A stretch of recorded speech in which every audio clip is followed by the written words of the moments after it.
This year, 8 CE, Tiberius finds more success in Illyricum. The renowned Roman poet Ovid is banished, and multiple revolts in China are crushed by Wang Mang. Welcome to the Yearly Histories, where we will highlight the major events that take place in the Common Era, year by year. Last year, we saw the continuation of the Great Illyrian Revolt against the Roman Empire after it broke out the previous year. A weak Roman governor in Publius Quintilius Varus being appointed in Germania, and multiple revolts against Wang Mang's authority taking place in Han China.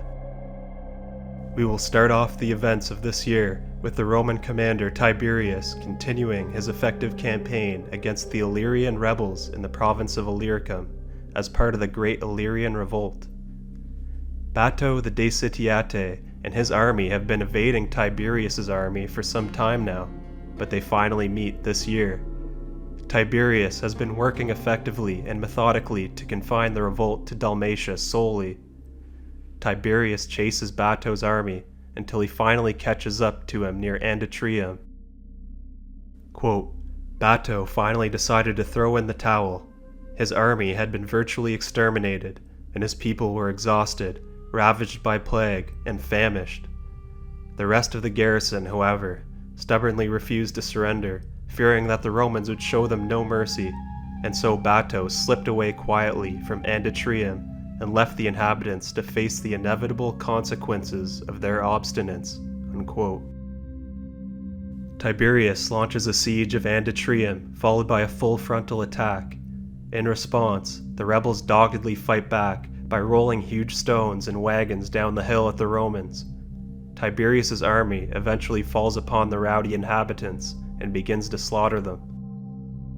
Now at this point, there are only very small pockets of the rebellion to break up. Bato surrenders to Tiberius and is surprised when his life is spared by the prominent Roman commander. Tiberius returns to Rome and gives the task to his nephew Germanicus of sweeping up the rest of the resisting fighters. In Rome, Augustus continues to manage family affairs this year. He makes the decision to exile his granddaughter, Julia the Younger, who has followed in the footsteps of her mother and Augustus's daughter, Julia the Elder, by participating in adulterous affairs. She is put in exile in a different location than her mother, this time on the island of Trimarium off the coast of Apulia.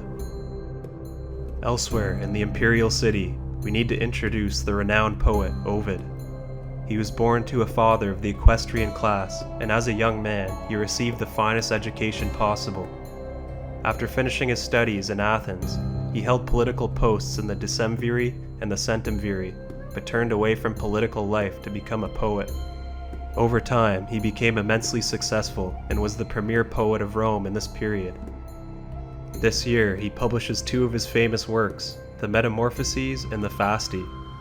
The Metamorphoses, composed of 15 books, is a compilation of individual stories, both Greek and Roman, showing the transformation from chaos to order, from the creation until the time of Julius Caesar's elevation to divine status.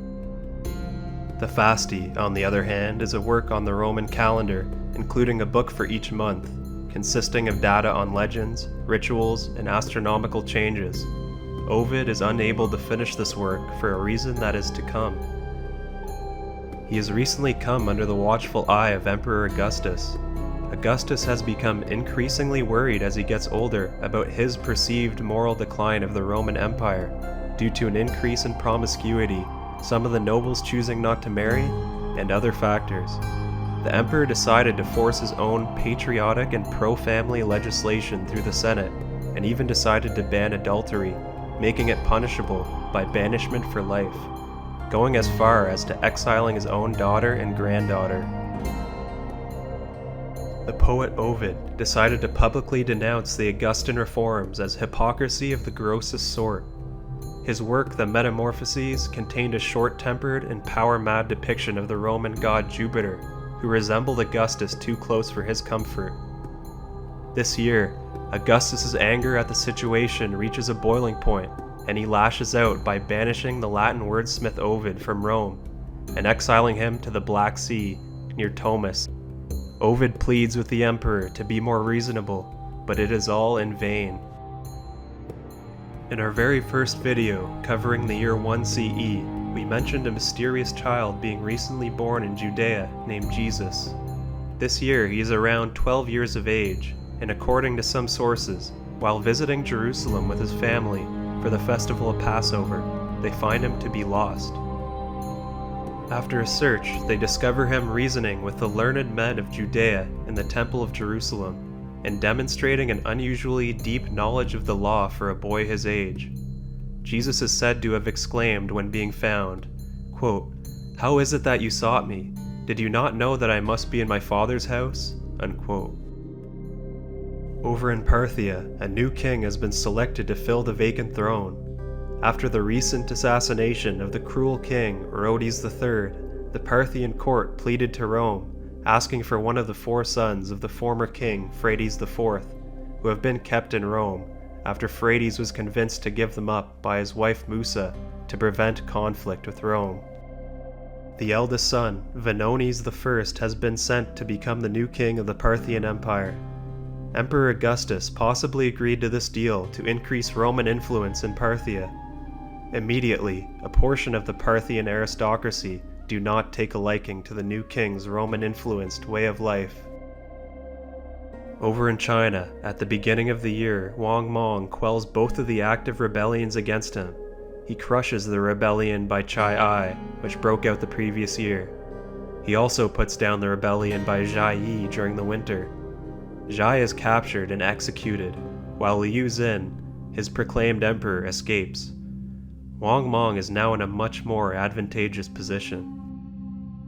We will leave this year, 8 CE, with the Great Illyrian Revolt winding down, the banishment of the poet Ovid from Rome, and Wang Mang ending serious rebellions against his authority. If you enjoyed this video, please like and subscribe to be notified when the next iteration of the yearly histories will be released. Thanks for watching, and I will see you next year in 9 CE to continue the fascinating stories of the world of antiquity and cover its major events.